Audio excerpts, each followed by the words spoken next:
As a child, I spent a lot of time growing up with my grandparents, my mum's parents, living on the river, whitebaiting, duck shooting, eeling. Granddad always had, huge gardens and things like that. Some of my earliest memories are seeing whitebait swim in the river and harvesting freshwater kōra, with my granddad.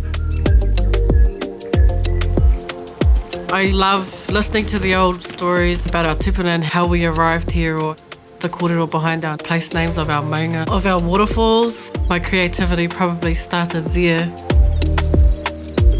Once you really clearly know who you are, you know what you're meant to be doing and you know what your purpose is. And so creating around that is a very powerful place to start because you're able to pioneer fresh revelation, fresh creativity. And that's what creative exploration looks like.